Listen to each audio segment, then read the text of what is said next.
10 signs that your coworker is sabotaging you, and more importantly, what can you do about it?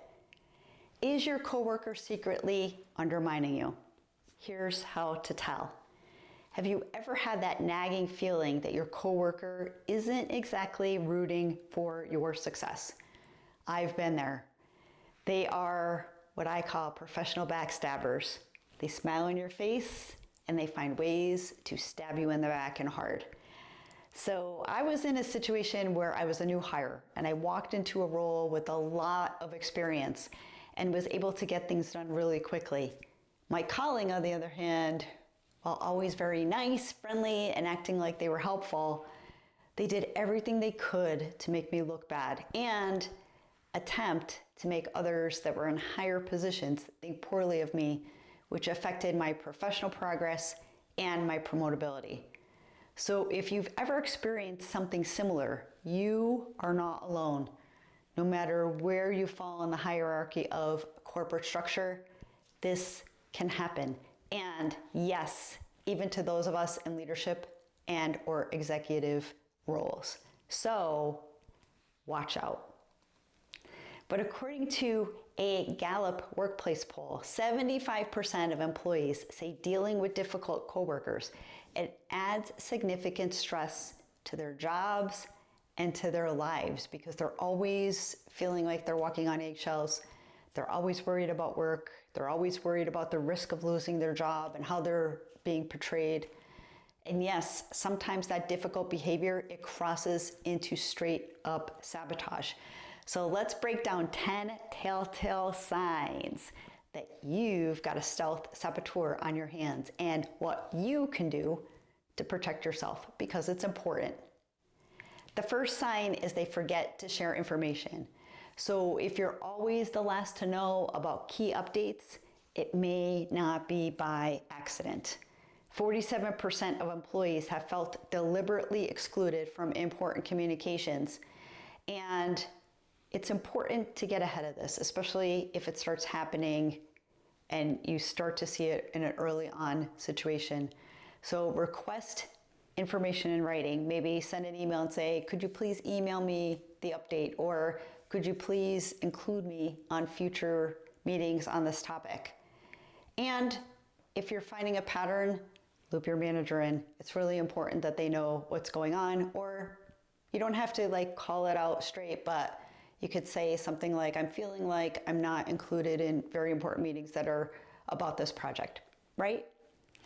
A second one is that they undermine you in meetings. So you present an idea and suddenly you're pushed down and they chime in saying things like, actually, that won't work because they're the almighty knower, right? So a tip here could be keep records of your contributions. I think that's important no matter what. And even for meetings that you don't feel this way, it's really important if you can maybe circulate agendas or proposals ahead of time to document ownership. And it really does help with a lot of even good meetings that are going on with people that you really get along with and are accountable, because then they know what you're going into the meeting about. They can maybe come up with some ideas beforehand.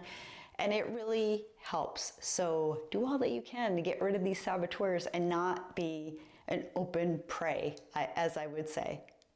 The third sign is they constantly miss deadlines that affect you. So their delays magically create this domino effect that affects you and makes you look bad.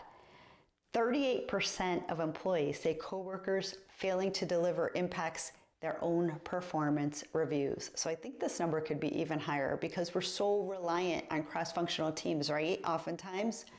So a counter move might be use project management to tools to maybe timestamp requests and dependencies. Paper trails deter the blame game, rather. So when you can get on track and show progress and show maybe timestamps, whether you're saving emails or you keep it recorded on a spreadsheet, it really does help your cause. A fourth sign is they take credit for your work. So according to a LinkedIn survey, 1 in 5 professionals have had colleagues claim their ideas as their own. Sound familiar? I think it's happened to the best of us, right? So a solution here is to speak up early. For example, you could say something like, thanks for highlighting that. I'm glad my proposal resonated. So stick your voice into the conversation. Stand up for the things that you actually do, and you could do it in a very professional way. And in time, the saboteur will find someone else and stop knocking at your door. A fifth situation can be that they exclude you socially. So you're left off the calendar invites or maybe post-work gatherings.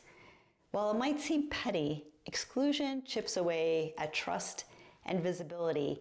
And if leaders are involved or others that are really in tune with the company, they can make it look like, you're not interested in the company, you're not interested in being with your colleagues. So some things to maybe consider is build alliances outside of the clique. Cross-functional friendships can be a buffer, and it can be a great way to get feedback and ideas on how to work around this situation, especially if they're individuals that work at the company or trusted, and maybe they don't directly work with your team. So they don't maybe know the person per se, and there's not this sense of, drama, or you're, basically like talking about someone. It's just you're trying to get help. So go to those that you trust. A sixth situation could be that they micromanage or second guess everything that you do. So if you notice some nitpicking that only happens to you, it may be a tactic to shake your confidence. So it might be also micromanagement coming from your boss, right? So a remedy here could be document your work meticulously and redirect. So say some things like, I'm confident in this approach. If you'd like, I can walk you through my rationale.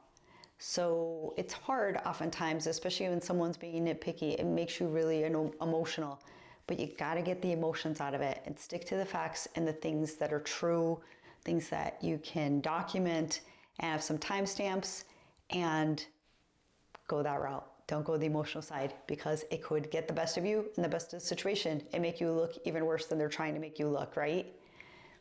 A seventh area is they spread gossip about you. So gossip isn't harmless. Rumors have been linked to 25% or higher turnover intentions. So I think this could be even higher. So those people that gossip to you about somebody else. Well, if they're gossiping to you about someone else, they're gossiping about you to other people too. So keep that in mind.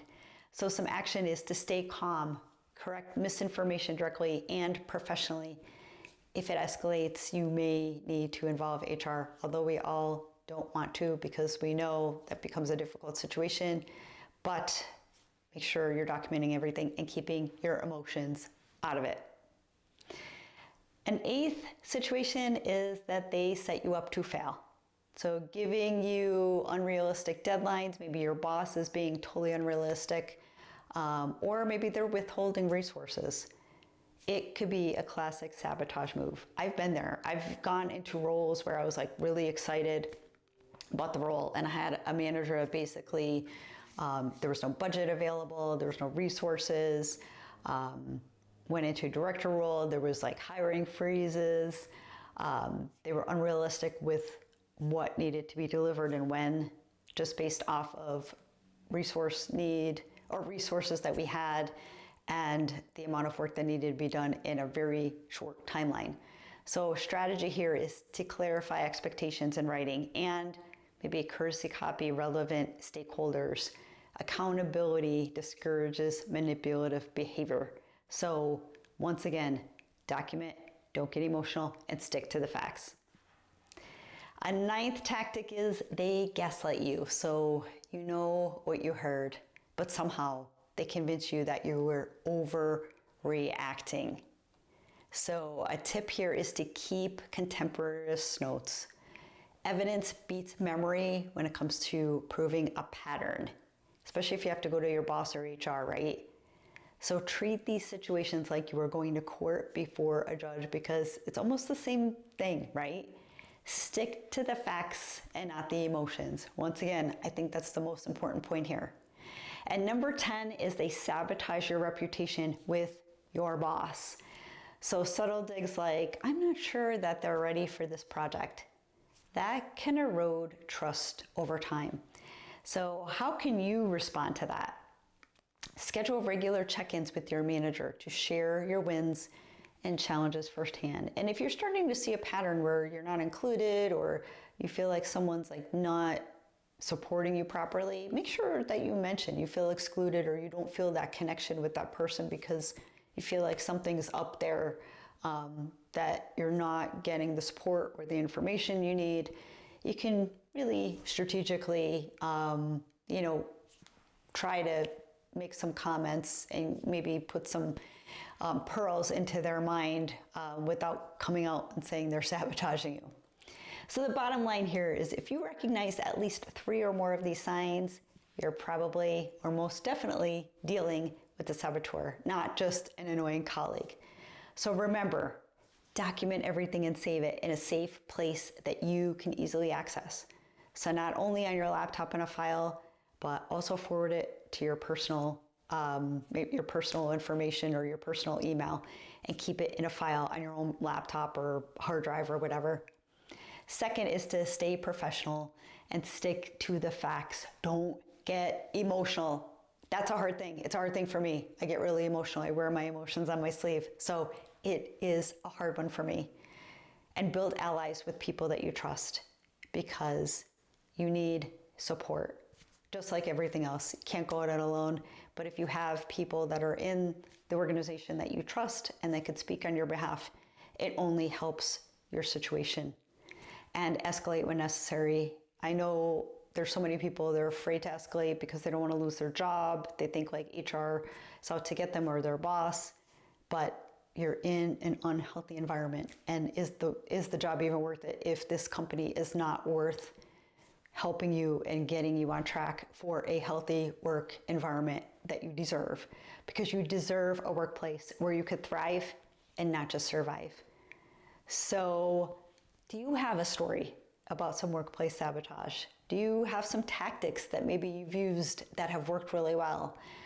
I'd love to hear about it, so please let me know in the comments. And if there's anything that you're going through that may be a similar situation that I could be a help of or provide more content on this channel, please let me know in the comments as well, because I would love to focus on some areas that can be truly valuable to you. So if you found this content helpful, please consider sharing, please consider subscribing, and we will see you all in the next video.